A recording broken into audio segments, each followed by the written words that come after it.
राम राम जी। मेरे चैनल पे आपका स्वागत है। आज की वीडियो में हम सीखेंगे 4 इंच के हिसाब से प्लाजो की कटिंग करना। इतना आसान तरीका मैं आपको बताऊंगी, बिगिनर भी आसानी से प्लाजो की कटिंग कर लेगा और कम टाइम में ही हम प्लाजो को काट लेंगे। तो ज्यादा समय ना लेते हुए चलिए करते हैं वीडियो स्टार्ट। तो सबसे पहले मैं आपको कपड़ा दिखा देती हूँ। ये मेरे पास कपड़ा है और नीचे इस पे ये डिजाइन है, बॉर्डर लगा हुआ है ये। और जितनी भी लंबाई में बॉर्डर है, मतलब कि हम इसको ऐसे फोल्ड करेंगे तो जितने में ये बॉर्डर है इतनी हमें इसकी मोहरी तैयार रखनी है। और इसमें कुछ ऐसी मैं बातें आपको बताऊंगी जो कि आपके बहुत ही काम आएगी। किसी भी साइज के लिए आप प्लाजो की कटिंग करोगे ना तो आपकी मोहरी उठेगी और ना पीछे से आपका जो आसन की तरफ से प्लाजो नीचे की तरफ खिसकेगा। बहुत ही आसान तरीका मैं आपको ये बताने वाली हूँ, तो वीडियो को लास्ट तक देखे। अगर वीडियो को आप स्किप करके देखोगे तो कुछ भी आपको समझ में नहीं आएगा। तो अब कटिंग कैसे करनी है तो ये देखिए। सबसे पहले हम ये डबल में कपड़ा है तो इसको यहाँ से कटिंग कर लेंगे, बैक और फ्रंट के अलग अलग भाग। तो ये देखिए कपड़े को मैंने 4 लेयर में बिछा लिया है, दोनों पार्ट अलग अलग करके, और इस तरह से 2 लेयर करके बिछा लिए ऊपर नीचे। ऐसे ये भी बंद वाला हिस्सा है और ये भी बंद वाला हिस्सा है। और नीचे जो इसका बॉर्डर था वो मैंने उतार लिया। उतारा मैंने इस करके क्योंकि जब हम कपड़े को फोल्ड करते हैं ना तो एक पल्ला ऊंचा था और एक नीचा था, तो इसको हम बाद में इक्वल करके लगाएंगे।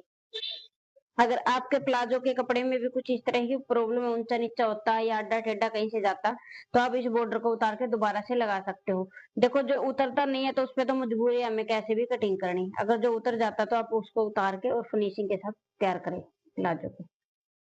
तो अब यहाँ पे हम प्लाजो की कटिंग करेंगे। तो सबसे पहले हम कपड़े की लेंथ को देख लेंगे। जो मैंने लंबाई रखनी है वो इसमें रखनी है 38 इंच तैयार है। तो यहाँ पे ये 47 इंच है। तो नीचे से हम पहले 2 इंच लेंगे मोरी फोल्ड के लिए।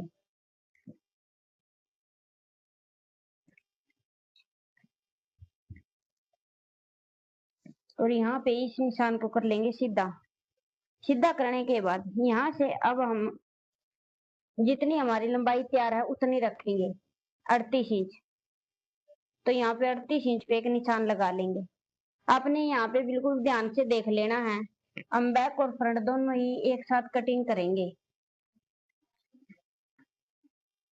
यहाँ से भी इस निशान को करेंगे सीधा। ज्यादातर प्रॉब्लम आती है हमारा गिदरी की तरफ से ऊपर की तरफ उठना, चलते चलते ही उठ जाता है, बहुत ही अजीब लगता है। अरे एक हमारा जो गिदरी वाला कपड़ा होता है वो पूरा ही चलते चलते जांग में फंस जाता है और झोल सी है जो बहुत ही बुरी लगती है। अरे एक आसन में प्रॉब्लम आती है कि हम बैठते हैं तो पीछे से आसन नीचे की तरफ खिसक जाता है, और ज्यादातर ये हैवी साइज में होता है। अगर आपने ये वीडियो देख ली ना, कभी भी आपके प्लाजो या पैंट में प्रॉब्लम नहीं आएगी। आप इसको पैंट में भी ले सकते हो और प्लाजो में भी मेथड सेम रहेगा। अब यहाँ से भी ये ऊंचा नीचा है तो कपड़ा इसको भी हम यहाँ पे इक्वल करेंगे।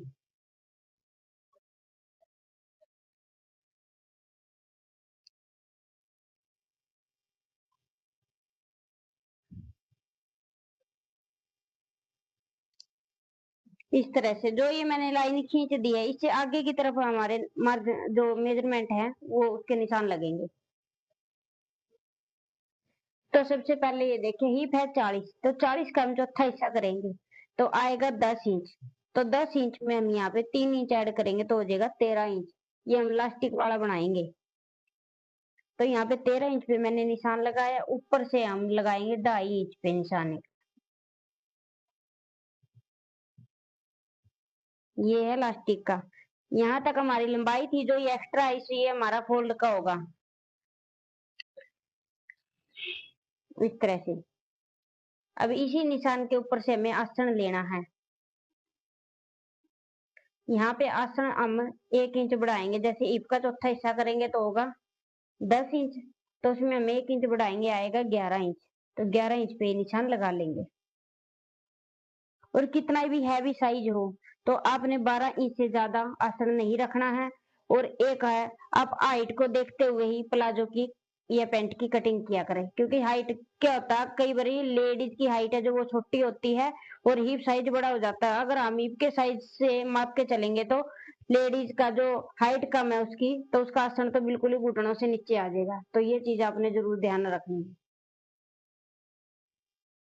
अब यहाँ से इस निशान को भी सीधा कर लेंगे इस तरह से। सीधा करने के बाद यहाँ पे लगाएंगे हम थाई का निशान। तो यहाँ पे थाई रखूंगी मैं 14 इंच। हिप का चौथा हिस्सा करेंगे और उसमें 4 इंच ऐड करेंगे। ये लूज प्लाजो है। तो ये निशान लगाया मैंने 14 इंच पे। एक निशान लगाएंगे हम 2 इंच पे पीछे की तरफ, और इस निशान को हम ऊपर की तरफ ऐसे मिला देंगे, इस तरह से। ऐसे मिलाने के बाद यहाँ पे भी हम 2 इंच पे निशान लगाएंगे और यहाँ से हम क्रोच की शेप दे देंगे ऐसे। अब यहाँ से लेते हुए यहाँ किनारी तक ही हम इसको इस तरह से मापेंगे और इसका सेंटर का निशान लगा लेंगे। तो जितना भी आया है उतना ही हम नीचे की तरफ सेंटर रखेंगे इसका, मोरी रखने के लिए।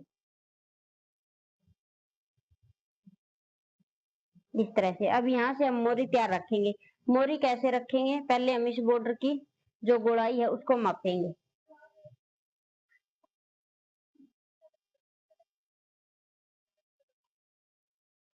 तो यहाँ पे ये 16 इंच तैयार है, तो 16 का आधा आएगी 8 इंच। तो यहाँ पे हम 4 इंच एक तरफ निशान लगाएंगे और 4 इंच एक तरफ। हमारा राउंड का ये 16 इंच हो जाएगा। तो अभी यहाँ पे ये मैंने 8 इंच पे निशान लगा रही है इस तरह से। ये निशान लगाने के बाद पहले हम इस लाइन को मिलाएंगे। तो मैं मिलाऊंगी शेप फट्टी से। फट्टी को ऐसे रखेंगे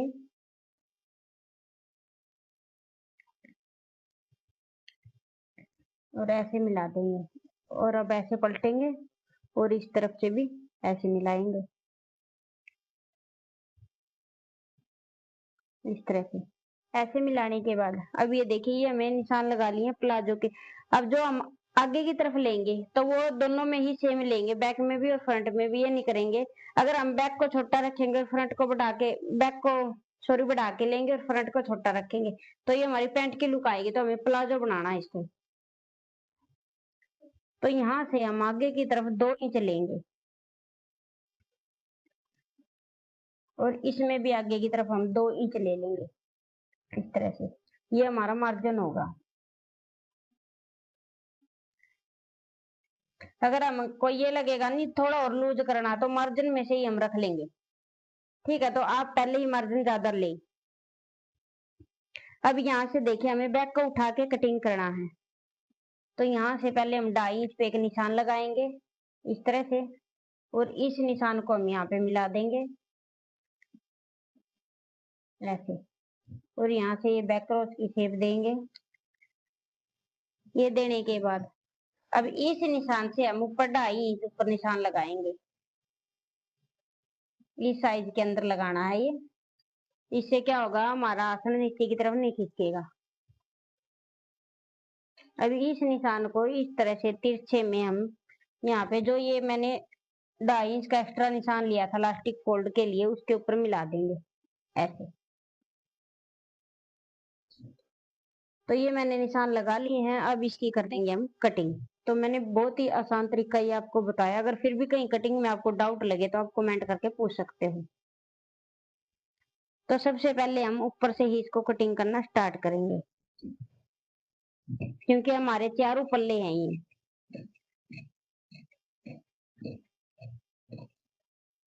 आप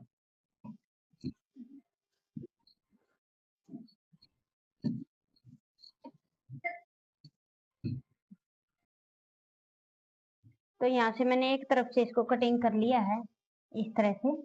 ऐसे कटिंग करने के बाद अब साइड से और कटिंग करेंगे। जो ये खुला हिस्सा था यहाँ से हमें 1/2 इंच मार्जिन ले लेना है। ये 1/2 इंच मार्जिन है वो मैं सभी में ही कटिंग करती हूँ, क्योंकि मैं ओवरलॉक करती हूँ तो इतना हमारा दबाव में चला जाता है।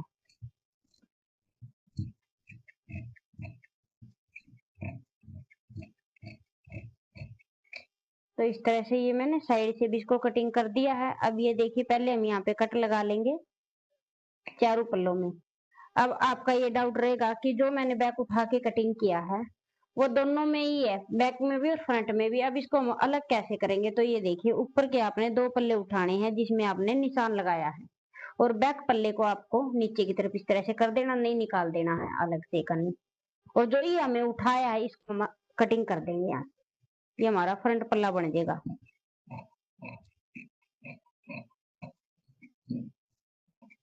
इस तरह से। सिर्फ आपने ये कटिंग करना है, यही कटिंग करने से आपके प्लाजो की है जो वो लुक बहुत ही अच्छी आएगी, और कोई किसी तरह की प्रॉब्लम नहीं आएगी अगर हम इस तरह से प्लाजो की कटिंग करेंगे। तब ये देखिए, ये उठाने के बाद अब हम बैक को इसके नीचे रखेंगे तो आपको खुद ही समझ में आ जाएगा कि हमने कैसे ये छोटा बड़ा किया है। तो ये देखिए, यहाँ पे हमें बैक को इतना उठा के कटिंग किया है, ये यहाँ से लेते हुए ये बैक हिस्सा है और ये फ्रंट हिस्सा है, इस तरह से आपने कटिंग करना है। तो आज की वीडियो में मैंने आपको सिखा दिया 40 इंच के हिसाब से प्लाजो की कटिंग करना, और इस तरह से आप भी प्लाजो कटिंग करोगे तो कितना भी बड़ा साइज के लिए आप प्लाजो कटिंग कर सकते हो, कोई भी किसी तरह की प्रॉब्लम नहीं आएगी। तो आपको ये मेरी वीडियो अच्छी लगे तो वीडियो को लाइक करें, शेयर करें, चैनल पे नए चैनल को सब्सक्राइब कर ले, साथ में बेल आइकन को भी दबाएं ताकि मेरी आने वाली वीडियो सबसे पहले आपके पास पहुंच जाए। आज की वीडियो में इतना ही, मिलते हैं नेक्स्ट वीडियो में कुछ नए टॉपिक के साथ। Thanks for watching.